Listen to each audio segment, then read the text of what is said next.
¿Qué tal, amigos y amigas? Muchas gracias por ese compromiso que usted tiene todos los domingos con Noches sin Tregua, con la política con P mayúscula, y que nos disfruta también en Ticavisión Televisión, así como también en nuestro canal en YouTube de Noches sin Tregua, al que le invitamos a que se suscriba para que reciba también las notificaciones de nuestros futuros programas. Hoy tengo un programa muy especial. Hoy tengo un programa desde la perspectiva del exalumno, del estudiante, del discípulo, podríamos decir. Tengo el honor de tener a uno de los mejores profesores que yo recuerdo de mi estudio en la Escuela de Ciencias Políticas.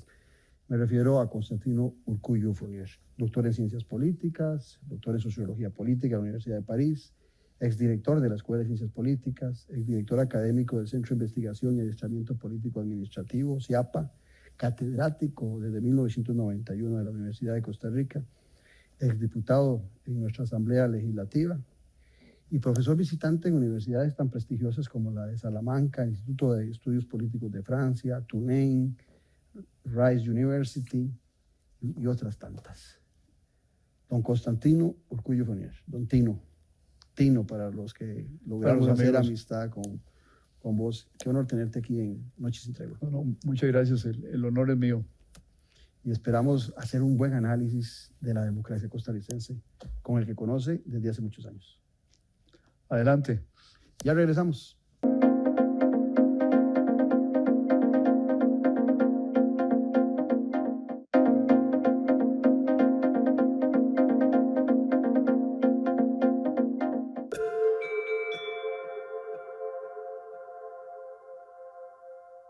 Productos 100% naturales y de producción nacional. Cosmética natural. Suplementos naturales. Alimentación and wellness. Para adquirir nuestros productos ingresa en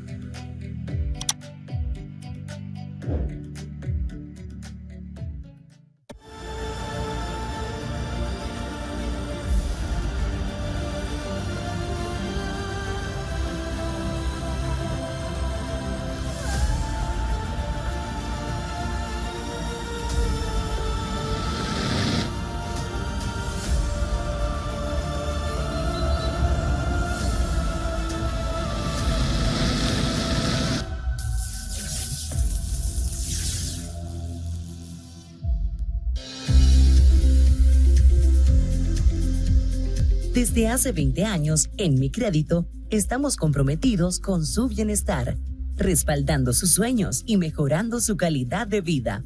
En 2004, iniciamos un viaje que nos ha llevado a evolucionar en un grupo financiero sólido, presente en Nicaragua, Costa Rica, Honduras y Panamá. Hoy celebramos nuestro crecimiento y el impacto positivo en miles de familias. Gracias por su confianza y por ser parte de nuestra historia. Mi Crédito, crecemos juntos. 20 años de crecimiento y evolución. Café y palabras, porque la política sí importa. De lunes a viernes a las 10 a.m. Sintonícenos ahora en ticavisiontv.com/señal-radio. ticavisiontv.com/señal-ticavisión. Descargue el app para iPhone y Android. Ticavisión Radio.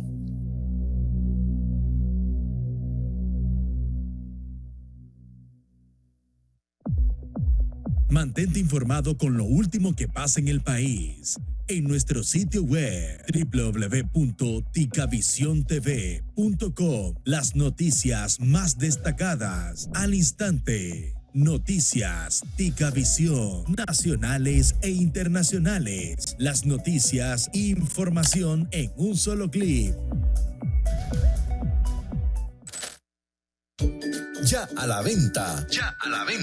El nuevo libro del politólogo Claudio Alpizar Otoya, Gobernabilidad y Gobernanza. Fuentes del desarrollo democrático de la nación.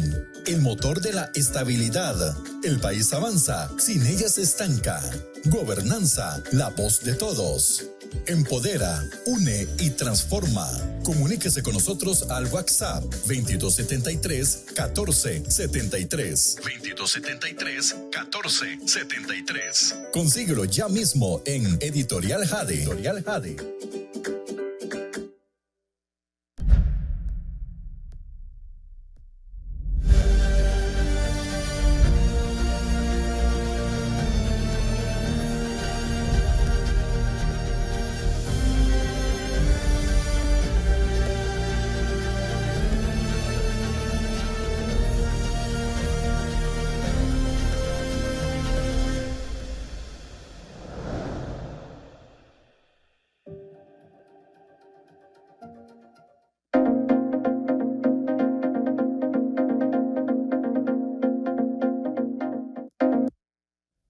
Gracias por mantenerse en nuestra sintonía.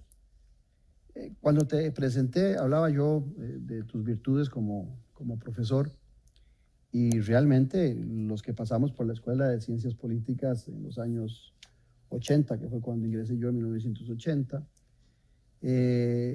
apreciamos siempre a Constantino Urkullu, a Tino, como uno de los mejores profesores que tuvimos, por todo el conocimiento y por toda la experiencia de ser, yo creo que uno de los pioneros del análisis político en televisión y en radio. Muchos buenos profesores, Rodolfo Cerdas, Wilbur Jiménez, Manuel Formoso, Rodrigo Madrigal Montealegre, muchos que lo marcaron a uno. En el caso particular mío, Tino Urkullu me marcó mucho en mi formación como politólogo. Y hoy lo que yo quisiera es que conversemos un poco sobre la democracia costarricense. Cuando yo ingresé a la universidad en 1980, estábamos iniciando desde el análisis de Claudio Alpizar una nueva cuarentena. Yo siempre he dicho que de 1940, con las grandes transformaciones sociales en el gobierno del doctor Calderón Guardia, donde él rompe con la visión liberal de León Cortés en atrás. A partir de ese momento se genera una cuarentena muy exitosa en el campo social, que llega hasta 1980, donde hay una crisis política generada alrededor del petróleo, con una producción nuestra de café y banano únicamente. Hay un cambio de modelo económico y empieza otra cuarentena que va llegando hasta el COVID, el 2020, en donde el modelo económico fue exitoso, pero no fue distributivo. Empieza a aumentar la pobreza que habíamos logrado disminuir en la primera cuarentena. Estaremos en una nueva cuarentena a partir de lo que sucede en las elecciones del 2021, en la campaña electoral y los resultados del 22. ¿Cuál es el análisis que hace Constantino Urkullu de una democracia que el actual presidente cuestiona por 75 años? No es que la cuestiona por los últimos 2 o 3 gobiernos, no. El actual presidente cuestiona nuestra democracia en sus 75 años, o sea, a partir de 1949. Bueno, yo creo que es temprano para hablar de otra cuarentena porque son hechos que no se han producido y habría que ver si va a haber similitudes o igualdades con esto. Yo te podría hablar de mi experiencia temporal con la política costarricense y también de la experiencia desde el punto de vista de la universidad y de la docencia. Pero para mí, yo me relaciono primero con una política yo entro a la universidad en 1967 y ya había un clima de efervescencia política muy importante en la Universidad de Costa Rica. Manuel Formoso había regresado a finales de los 60, Rodolfo Cerdas a inicios de los 70, y había habido una reforma universitaria en 1957. Entonces, y el país se enfrentaba a un tema demográfico, y era que habían pasado 20 años, un poco más de 20 años después de la revolución o guerra civil, que es la denominación correcta, de 1948. 20 años y había una nueva generación que ingresaba, de la cual yo me siento parte, que habíamos nacido después de la Guerra Civil, ¿ah? Con familias que habían participado políticamente en esa década importante en la vida de Costa Rica, que es la década de los 40. Entonces, ya había inconformidad con el alineamiento de fuerzas que se habían engendrado en la Guerra Civil. ¿En qué consistía esa inconformidad? Un ejemplo que se expresa en los 70s. El manifiesto de Patio de Agua, al interior del Partido Liberación Nacional. Había inconformidad con el modelo en la medida en que en la medida en que de alguna manera el calderonismo, para volver a la escena política, tiene que buscar otros aliados en el ulatismo de aquel entonces de don Otilio Ulate, y el calderonismo, después de estar fuera del gobierno desde el 48, de pronto logra que quede don José Joaquín Trejos, ¿ah? Y don José Joaquín Trejos venía de las familias conservadoras. Correcto. Conservadoras. Mucho sucedió en ese interregno, porque bueno, don Pepe después de la Guerra Civil gana las elecciones del 50 y luego Mario Echandi gana las elecciones del 58, que fue lo que permitió que regresara el doctor Calderón Guardia. Entonces, ¿por qué hago toda esta disquisición?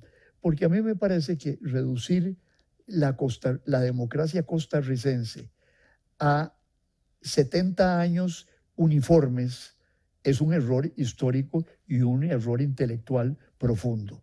Es decir, en esos años hubo movimiento y diversidad en la democracia costarricense.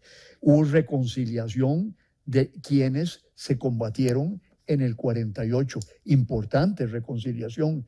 Y yo creo que el testimonio más importante de reconciliación deriva de ir a Santa María de Dota y ver el documento que hay, el monumento que hay ahí, que fue erigido por don Pepe, donde don Pepe le rinde homenaje a los calderonistas caídos en defensa de la reforma social y a los liberacionistas caídos en defensa de la libertad del sufragio, que era el gran tema de liberación nacional en ese momento. La democracia costarricense ve nuevas élites surgir, por ejemplo, toda la élite de los industriales vinculados al mercado común centroamericano. Ve también el progresivo agotamiento del dominio de la oligarquía cafetalera, y ahí yo pienso que la fecha clave es el 80, como vos bien lo has señalado, pero que ya había sido detectado ese declinar del poder de la oligarquía cafetalera por otro gran profesor que tuvimos en la Escuela de Ciencias Políticas, don Samuel Stone, Cierto. que escribe un libro seminal que es La dinastía de los conquistadores, donde muestra de cómo había habido cierta uniformidad entre las élites dirigentes. Pero a partir de los 70, esas élites se empiezan a declinar unas y surgen otras. El peso de los industriales dentro de Liberación Nacional es enorme en ese momento. Y la creación de la clase media vinculada al sector público es otro fenómeno que ocurre, ¿ah? Y el bienestar de esa clase media que ocurre durante esos años de los 50, 60 y 70. Con una base muy sustancial que se dejó en 1940, garantías sociales, código de trabajo, universidad pública, universidad, salud, o sea, el sustento de 1940 en adelante es fundamental para el desarrollo posterior de esa clase media. Exactamente, pero también es la decisión, claro, de don Pepe, básicamente, y de líderes como Daniel Oduber, por ejemplo, importantes dentro de Liberación Nacional. Dentro de Liberación Nacional, también la contribución de Rodrigo Carazo, en su momento cuando era liberacionista, y después toma otro tipo de posiciones y llega a la presidencia de la República, pero y se provoca una crisis económica como consecuencia de malas políticas económicas. Pero el tema está, y ese es el fondo de tu pregunta, yo creo que caracterizar el sistema político y la democracia costarricense como una dictadura perfecta a partir de los últimos 75 años es erróneo. ¿Es erróneo por qué? Porque no hay dictadura. Es decir, hay cambio de gobierno, hay alternabilidad en el gobierno. Mario Echandi es presidente, don José Joaquín Trejos es presidente, Rodrigo Carazo, que deserta de Liberación Nacional, es presidente. Y bueno, hay gobiernos liberacionistas, hay control de liberación sobre el Parlamento durante esos años, pero eso se empieza a desgranar. El mismo PAC que rompe con el bipartidismo lo hace dentro de un proceso democrático. Sí. O sea, no hay dictadura si no hay democracia. Democracia imperfecta, porque las democracias no son perfectas, siempre están en proceso de construcción permanente. Ahora, vos hacías una referencia sobre la reconciliación. La reconciliación es política, es de guerra, la que se genera en 1948 y que se va sopesando y se va controlando hasta acercarnos nuevamente en esa primera cuarentena. En la segunda cuarentena cambiamos de modelo de desarrollo y es un modelo muy exitoso, un modelo que nos lleva de 2 productos de exportación a casi 5.000 productos de exportación hoy en día. Pero también es cierto que la desigualdad y el tema de la pobreza como que reciben un freno en ese modelo social. Estaremos en un proceso que en la actualidad, porque lo siente uno cuando uno ve las fuerzas políticas, cuando ve la atomización ciudadana, y a veces no solamente la atomización, sino la polarización también ciudadana en determinados proyectos políticos, en determinadas acciones. ¿Será que hoy necesitamos una nueva reconciliación a razón del crecimiento de esa desigualdad en esta segunda cuarentena, a pesar del éxito económico? Cuando en 1980 teníamos un ingreso per cápita de alrededor de $1,200 y hemos llegado a tener $14,000 de ingreso per cápita. Eso te demuestra de que hemos sido exitosos en el desarrollo de nuestra economía, pero no se refleja en los servicios sociales que da el Estado, no se refleja en la eficacia y en la eficiencia del Estado. Y entonces da la impresión de que discursos de revanchismo, discursos que se concentran mucho en el hígado del ciudadano para generar menos empatía, más rabia, más odio sobre algunos de la clase política, es lo que venden algunos dentro del marco de que no hay reconciliación. Estaremos en un proceso de una nueva reconciliación, no como aquella que requerimos a partir de una guerra civil, sino ahora a partir de una desigualdad que se acentúa en muchas de las poblaciones de nuestro país. Bueno, ahí hay dos líneas de razonamiento que yo tomaría. Una, la del modelo económico en sí, que es un modelo, como vos lo decís, que ha sido exitoso, que hoy día podría no ser tan exitoso a pesar del nearshoring, porque, bueno, en los Estados Unidos, particularmente uno de los candidatos anuncia tarifas para todos los productos exportados y nosotros dependemos de ese mercado de una manera significativa. O sea, ahí habría un límite externo si es que los Estados Unidos llevan el cierre de fronteras a esos extremos.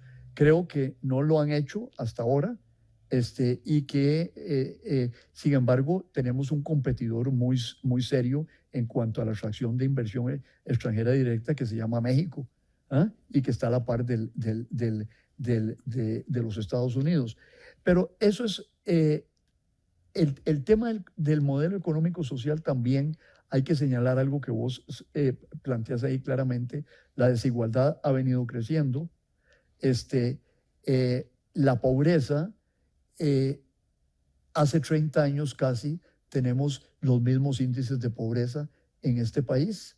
O sea que lo que nos vendieron los neoliberales más extremos, de que con el crecimiento económico se iba a dar lo que se llama el goteo. Íbamos a crecer y crecer y crecer, y de pronto, llegando a la cumbre, se iba a derramar el fruto del crecimiento hacia los sectores que estaban ahí. Y a mí esta es una frase mía, sino de un economista muy reconocido en este país, que ha tenido un rol, no lo voy a mencionar porque fue una conversación privada, que ha tenido un rol muy importante en orientación de la política económica.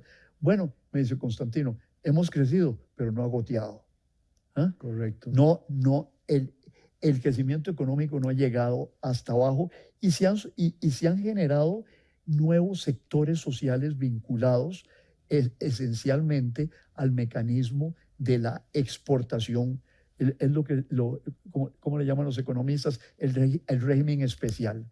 El régimen especial, que es un régimen importante, aporta mucho en esos 15.000 millones de exportación, pero está el régimen definitivo, que representa a las empresas que son el 85% del Producto Interno Bruto y que no están en las zonas francas. Entonces, ahí hay, digamos, generalmente uno piensa que modelo económico y modelo político van de la mano. No, hay desfases.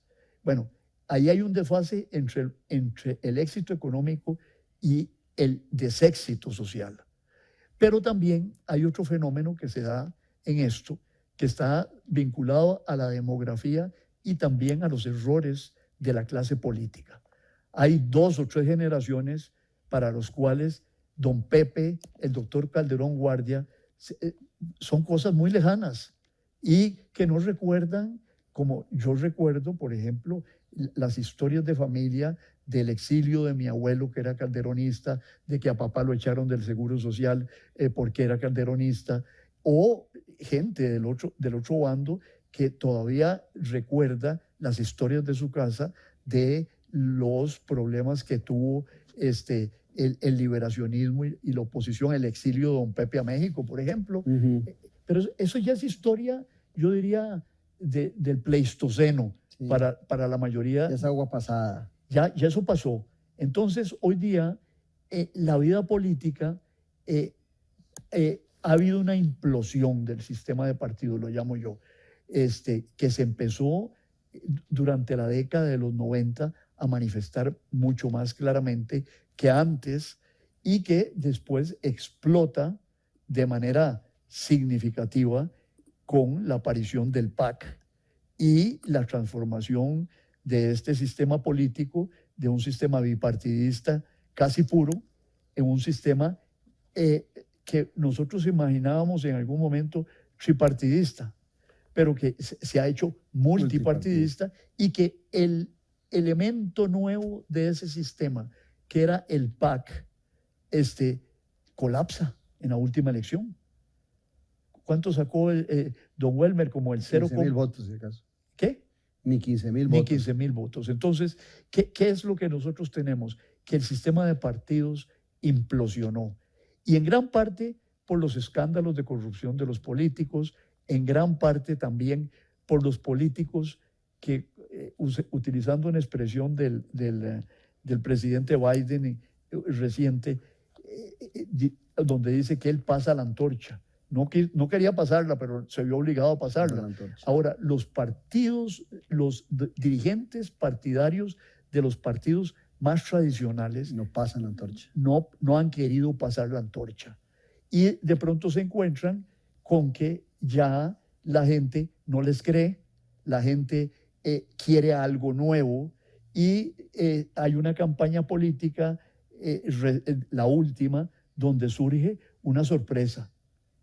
Un personaje que había estado fuera de Costa Rica 37 años, ausente, gana las elecciones. ¿Por qué? Porque la gente quería algo nuevo. Y entonces, de pronto aparece un producto nuevo que tiene ciertas características, sobre todo ¿Y no fue el PAC también un producto nuevo? Fue un producto nuevo, pero medio nuevo. ¿En qué medida era un producto medio nuevo? Otón Solís sale de Liberación Nacional. Luis Guillermo Solís es secretario general del Partido Liberación Nacional. Son resentidos que se van a hacer casa aparte. ¿Ah? Y que sobre todo, digamos, ese fenómeno PAC, yo deseo que alguno de los alumnos de ciencias políticas haga una tesis sobre el PAC, porque el PAC son 3 PACs. Usted tiene el PAC moralista de Otón Solís. Después tiene el PAC un poco que quiere irse hacia la izquierda del pacto del Melico Salazar con Luis Guillermo Solís. Y después un PAC que hace una voltereta enorme y incorpora dentro de su gobierno a los sectores más conservadores de la unidad. Y entonces, ¿qué nos da eso? Que la feligresía del PAC no tiene con qué identificarse. ¿Qué soy yo? ¿De izquierda, moralista o de derecha? Sí. Entonces, y podríamos meter hasta el tema del LGTBI, que también se volvió un grupo muy fuerte dentro de esas 3 líneas, podría ser hasta una 4ª línea. Sí, bueno, ahí arranca Luis Guillermo izando la bandera del arco iris en la casa presidencial. Y ¿qué es lo que sucede también? De que el tema LGTBI lo que nos hace ver es de que hay múltiples identidades en este país, que ya las identidades políticas no giran en torno al 48, a don Pepe y al doctor Rafael Ángel Calderón, que hay múltiples identidades políticas y que esas identidades, por ejemplo, los evangélicos,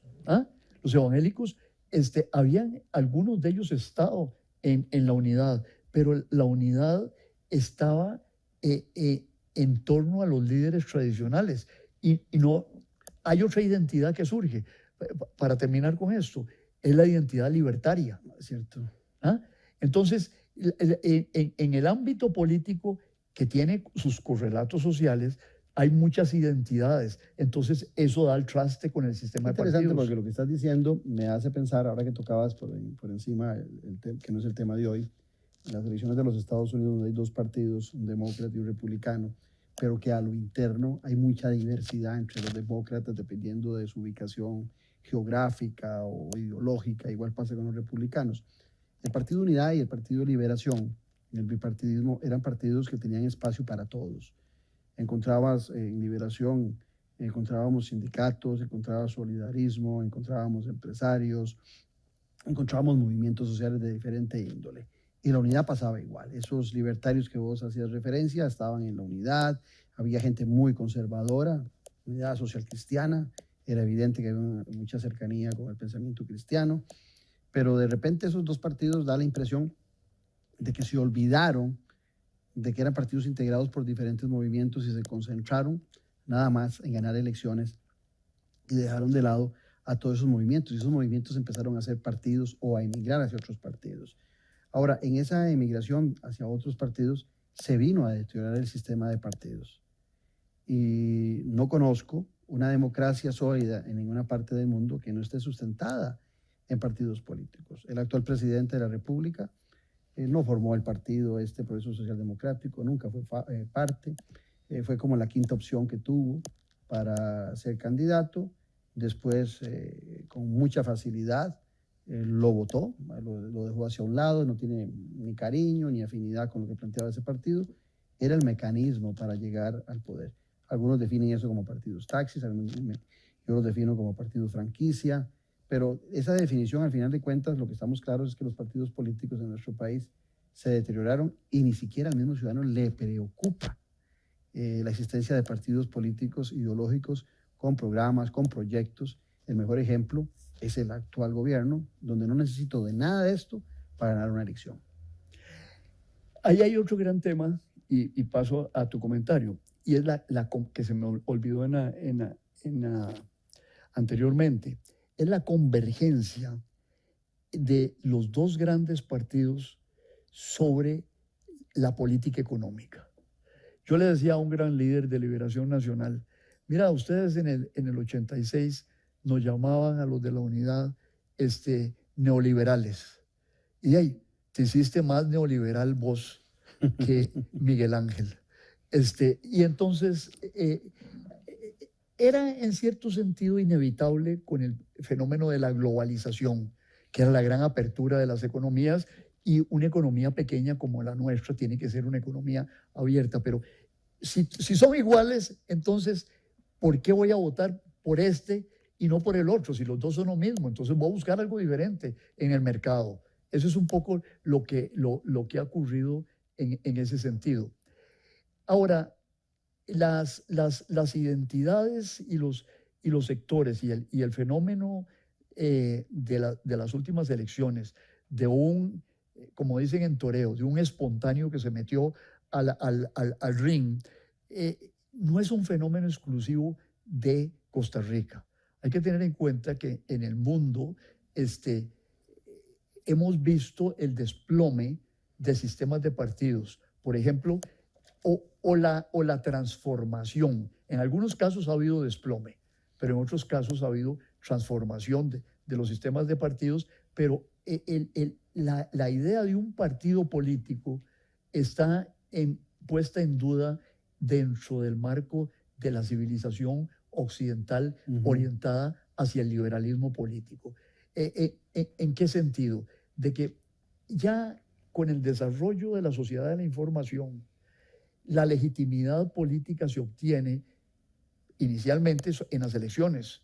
Pero, ¿qué pasa en el periodo interelectoral? Que existe la posibilidad por parte del ciudadano, redes, televisión, comunicación muy intensa, de que cuestionar la legitimidad originaria de las elecciones y exigirle al político y al electo que dé resultados. Y si no da resultados, entonces se derrumba el electo y se derrumban los partidos. Entonces, yo creo que el tema de la desigualdad es uno, el tema de la pobreza es uno. Bueno, esta gente me viene a hacer promesas a mi casa todas las elecciones, sí, de que me va a solucionar los problemas, y no me lo solucionan. Entonces, aquí citando a Rodolfo... Pero es una sumatoria de desilusión, o sea, periodo tras periodo. El temor es, ¿afectará eso en algún momento la democracia? Creo que sí, le está afectando. Mire, véalo en Estados Unidos, a lo que ha llegado el deterioro de la democracia, pero ese es un sistema político muy particular.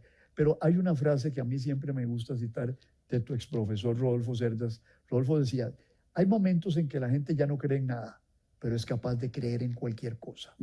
Y ese es el germen del populismo.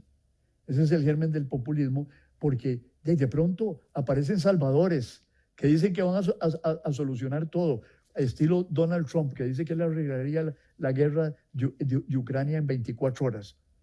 Es decir, el mundo más complicado y más complejo. Es muy fácil en una campaña política plantearse y decir, bueno, vamos, aquí todos han fracasado, no sirve nada, un pesimismo de base sobre la evolución pasada del país,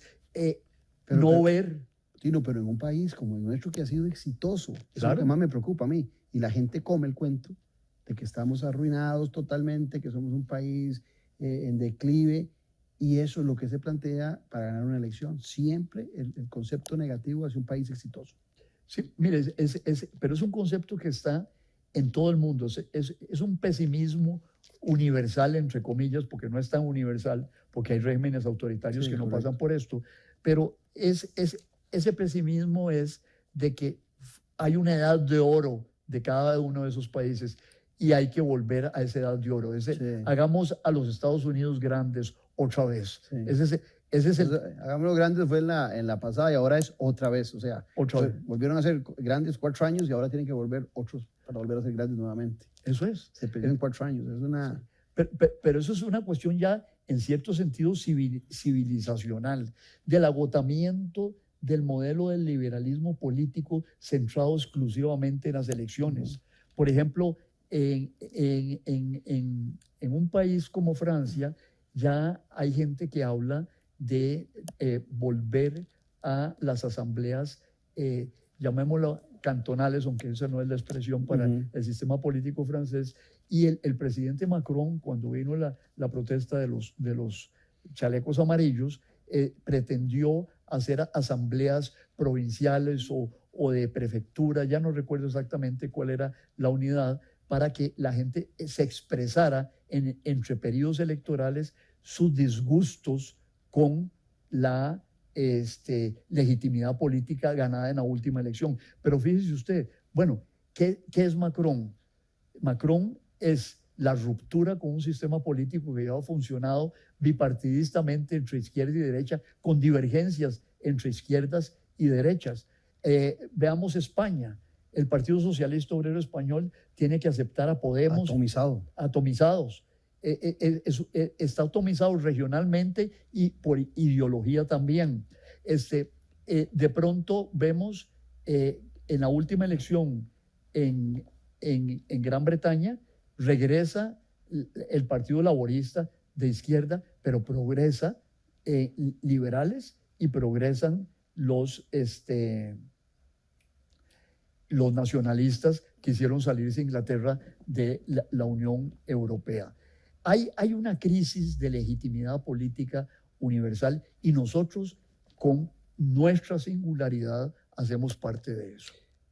Cuando uno habla del Reino Unido o habla de los Estados Unidos, todavía se puede hablar del bipartidismo en esos países. Cuando habla de España o habla de Francia, siente una gran atomización de partidos, que es lo que nos está pasando a nosotros aquí en el país, una gran atomización. Entonces ya el librillo para gobernar es diferente. Gobernar en Costa Rica con el librillo del bipartidismo era uno, pero el librillo ese ya no funciona en la actualidad.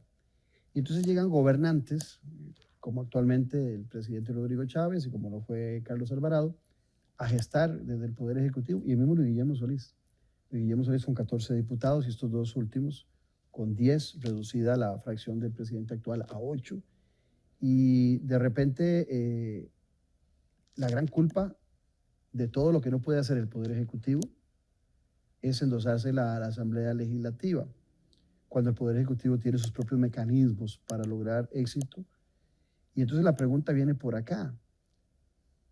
¿Es que los gobernantes actuales en los últimos tiempos no saben gobernar con ese multipartidismo, y a pesar de que siguen siendo o son duros como en la actualidad con el antiguo bipartidismo o incluyendo al PAC, pareciera que es lo que sueñan cuando proponen de repente que en la próxima Asamblea Legislativa el que gane tiene que tener más diputados?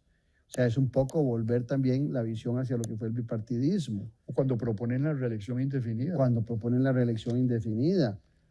Cuando atacan al Tribunal Supremo de Elecciones en el caso de Costa Rica, que en el caso particular del actual gobernante fue quien le correspondió cuidarle los votos a él y a los diputados que eligió en primera y en segunda ronda. O sea, ¿cómo dudar de un Tribunal Supremo de Elecciones de quienes están ejerciendo el poder cuando, por la incapacidad de un partido muy pequeño, fue ese mismo Tribunal Supremo de Elecciones el que cuidó los votos para que ellos llegaran a diputados, esos 10 diputados del Partido Social Democrático, o el mismo presidente de la República y sus vicepresidentes llegaran al Poder Ejecutivo? O sea, hay una maraña que se genera alrededor de un golpe a la institucionalidad, que lo que más me preocupa a mí es que los ciudadanos empiezan a comprar muchas de esas ideas sin ningún sustento. O sea, si esos candidatos al estilo trumpiano, o Donald Trump, empiezan a pulular en todas partes del mundo y los ciudadanos los llevan al gobierno, el problema no solamente está en esos que llegan, al contrario, creo que el problema está en el mismo ciudadano que no mide las consecuencias de esa decisión en su voto democrático para escoger a quien nos va a gobernar. Es un tema de cultura política y de estructuras políticas. De estructuras políticas en la medida, mire, yo escribí en 1991 un librito pequeño que se llamaba Más Democracia.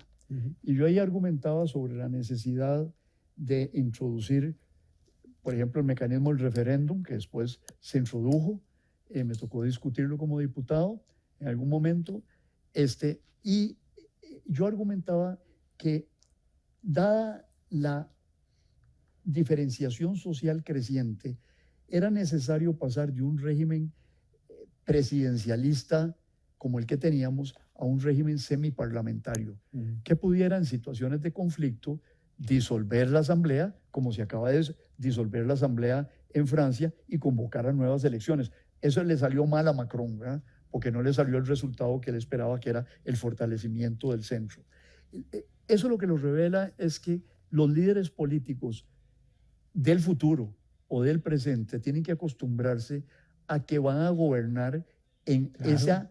en un espacio multipartidista con múltiples tendencias, y eso lo que obliga es no a fortalecer el Ejecutivo, sino que mientras esto se esté dando, a desarrollar una capacidad de diálogo, de acercamiento a los otros poderes, judicial incluido, sala constitucional incluida, para transar, hablar, negociar, conversar en todo momento y no buscar la polarización. Pero lo que buscan estos, en ese escenario, lo que están buscando muchos líderes, e incluyo al presidente actual de nuestro país, no es ese camino, sino la verticalidad, es el autoritarismo, es dudar de la institucionalidad para que sus decisiones sean tomadas en una forma vertical, sin necesidad de conciliar, de negociar y sin la necesidad de cuestionamientos inclusive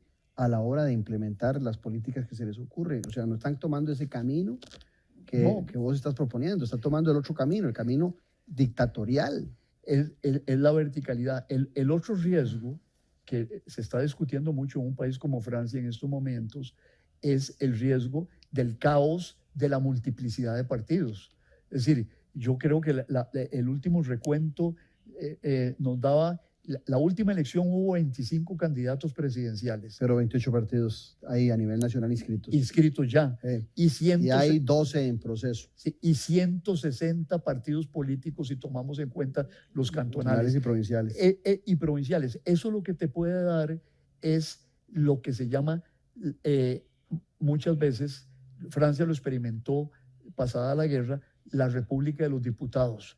Y tuvo que venir el general de Gaulle a mostrar un poco de verticalidad, pero una verticalidad muy especial, que es el régimen semipresidencial, donde el presidente guarda ciertos poderes más fuertes para la conducción de la política exterior y la defensa, pero pasa a el primer ministro, que puede ser cambiado con unas elecciones nuevas, que es el que gestiona la vida pública, y en esa gestión la negociación, el acercamiento, el diálogo, la no polarización son esenciales para gestionar la vida política.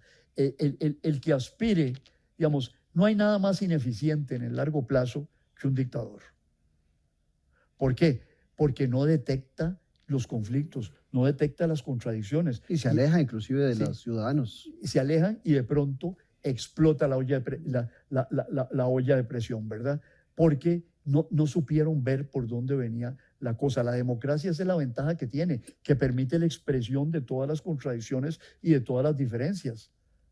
Ahora, eso puede llevar al caos si es ilimitado y no tiene reglas, porque cuando hablamos de reglas democráticas son reglas que se estipulan dentro de un proceso democrático de discusión, de deliberación. Entonces, eso es la institucionalidad. La institucionalidad no son los edificios de las instituciones públicas. La institucionalidad son las reglas que rigen el funcionamiento de esas instituciones y su personal. Dos consultas te dejo para que no se me vaya la segunda. La primera, en ese panorama de la República de los Diputados que planteabas que se dio en Francia en algún momento, a pesar de que tenemos tantos partidos políticos, la verdad es que solo hay 6 representados en la Asamblea Legislativa. No debería ser tan complicado para un presidente de la República tender puentes o gobernar con 6 partidos. Eso no es el acabose. Inclusive ha habido otros gobernantes anteriores al presente que han gobernado con 9 representaciones, con 10 representaciones, con atomizaciones de los mismos partidos, con transfugismo al interno. Esa es la primera consulta que te hago. Y la otra viene referida en relación a ese ciudadano que está dispuesto a ceder derechos como libertad de expresión, libertad de prensa, libertad de movimiento, libertad de organización, a razón de que aparezca alguien que le solucione.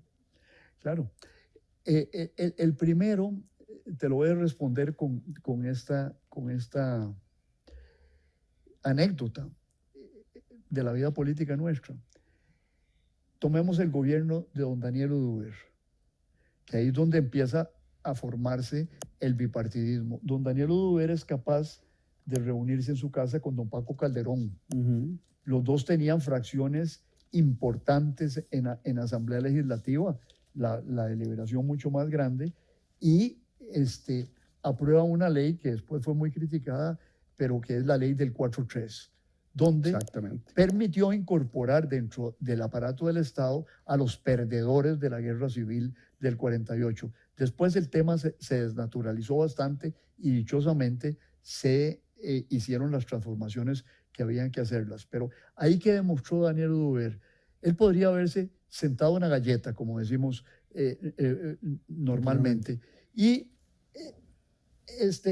decir no me reúno con don Paco, yo tengo los votos y se acabó el asunto. Pero era un hombre con una visión histórica de largo plazo y una visión para trabajar por la paz social del país, que pasaba por esa paz política y esa reconciliación política profunda. Luego, que es el mismo espíritu de don Pepe con el monumento en Santa María de Dota. La segunda pregunta, perdón, se me escapa. No en relación al ciudadano. Si el ciudadano claro, el tema de la cultura está dispuesto política a ceder muchas de las grandes prerrogativas que le da la democracia por ignorancia, por lo que sea, o porque no las aprecia, o porque no sabe lo que es vivir sin ellas, a razón de que alguien que le solucione. Yo creo que lo primero es que mira, mi padre se exilió, era nicaragüense y se exilió acá, y yo una vez le hice una pregunta: ¿por qué te viniste a Costa Rica? Y me dice: mira, hijito, dice, yo me fui a Costa Rica porque a mí me ha gustado siempre expresar y abrir la boca. Y de pronto yo me di cuenta, él estudió en México, estaba regresando a Nicaragua, y me di cuenta que yo, si abría la boca en Nicaragua, iba a terminar o preso o muerto. Y entonces me dije, yo necesito ir a un país donde yo pueda seguirme expresando.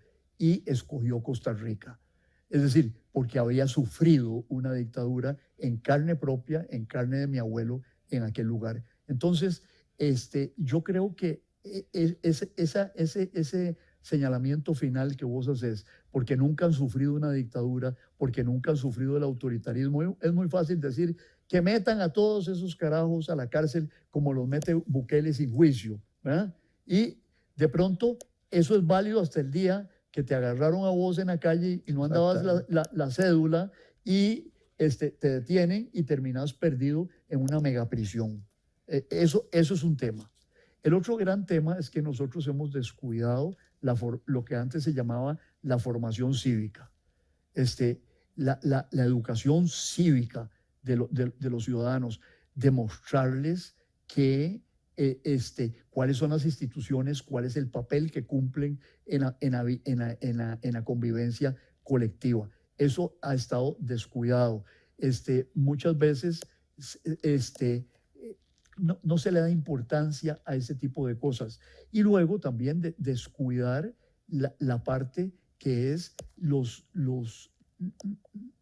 conciliábulos colectivos en un cantón, convocar a la asamblea cantonal junto con la municipalidad. Hay que empezar a derrumbar esa idea de que aquí están las élites, que están los concejales, los regidores, y el pueblo llano no tiene nada que hacer. No, ahora acaba de ocurrir un proceso que muestra mucho de eso, y es de que la municipalidad de Pérez Celedón no le quería dar acceso a la reunión de los municipios a la población, y la ciudadanía entró a patadas, ¿verdad? Y las tuvieron que poner barreras con la Guardia Civil. No, si uno es representante popular, tiene que estar dispuesto permanentemente a rendir cuentas y a enfrentarse con quienes lo eligieron y enfrentar la crítica de quienes lo eligieron y no estigmatizar al crítico y mandarlo a el infierno de los opositores, ¿verdad? Creo que eso es crucial, ¿verdad? Nos queda poco tiempo, alrededor de unos 5 minutos, y The Economics, esa famosa revista, en su último estudio sobre evaluación de las democracias en el mundo, nos pone a nosotros dentro de las 17 democracias plenas en el mundo, o sea, estamos en un grupo selecto. Esas 17 democracias plenas solo son alrededor del 8% de la población mundial, y ahí estamos los 5,5 millones de costarricenses con esos derechos democráticos. Vos que fuiste profesor por mucho tiempo, sabes que un 8,3 es una muy buena nota, y esa es la nota que tiene Costa Rica.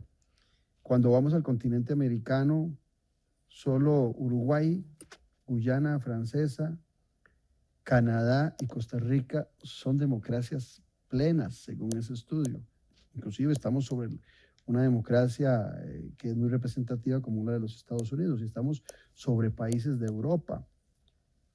¿Cómo hacer conciliar que el costarricense comprenda el valor de lo que tenemos y no el menosprecio de lo que tenemos? ¿Y cómo lograr que los partidos políticos también se vuelvan esos vehículos de ese reconocimiento de una democracia que nos puede llegar a pasar, tal vez no sé cuándo, pero lo que tu padre decía, de repente no podremos decir en Noche sin Tregua o Café y Palabras, en mis programas hago referencia, lo que pensemos o lo que queramos pensar, porque no solamente quien gobierna no quiere oír esas expresiones, sino porque algunos de sus seguidores ortodoxos harán todo lo posible por silenciar a esas voces.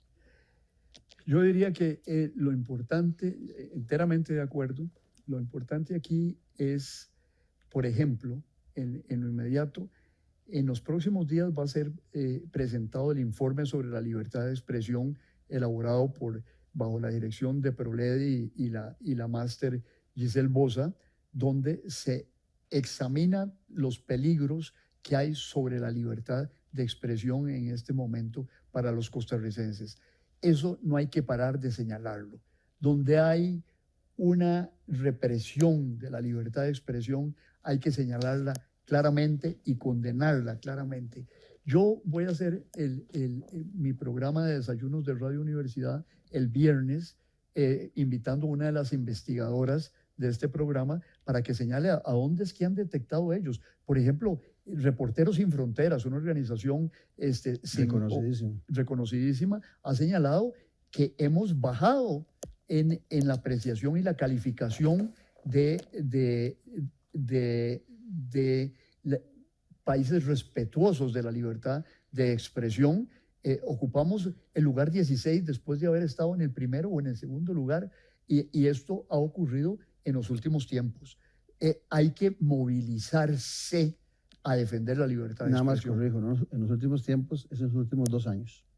Ciertamente. Sí, en los últimos 2 años es que viene esa disminución de esos derechos. En el capítulo que dedican el Proledi y la Escuela de Ciencias de la Comunicación Colectiva de esto, hace un capítulo 4 muy interesante, que es un estudio sobre la proliferación de los discursos de odio en los últimos 2 años. Sí. Y hay un estudio en curso por la Universidad Latina para actualizar esa investigación que se hizo hace 2 años. Sí, yo para terminar, Tino, quisiera regresar a lo que te planteaba al principio de las 2 cuarentenas, una cuarentena muy exitosa en lo social, hasta 1940, 1980, una muy exitosa en lo económico, pero que desgraciadamente no hubo un punto de intersección entre ambas. Yo soñaría que a partir de ahora estuviéramos generando una muy buena tercera cuarentena en donde podamos mezclar ese éxito económico que hemos tenido con el éxito social que también tuvimos, y no que se hayan sido separadas, que sean consustanciales, que sean 2 caras de una misma moneda. Y tener una cuarentena política, porque yo creo que la democracia está en peligro en el mundo y está en peligro en nuestro país. Y nosotros tenemos que movilizarnos para que la democracia no se nos deteriore y no se nos capture. Y la próxima elección podría ser que volviéramos a tener el predominio del personalismo en la selección del candidato a la presidencia y del populismo, pero que fuese una elección en la cual ese populista gozara con diputados, con el sueño que tienen todos los populistas de que tener los diputados, tener los magistrados, tener, en vez de pensar cuáles son las relaciones de cooperación mutua en beneficio del país que se pueden dar entre los poderes del Estado. Muchas gracias, doctor. Muchas gracias, maestro, por haber participado en nuestro programa. Gracias por la invitación. Muchas gracias. Y a ustedes las gracias por ese compromiso que tiene todos los domingos al ser las 8 de noche en Noche Sin Tregua, por ese compromiso con la política con P mayúscula. Un abrazo.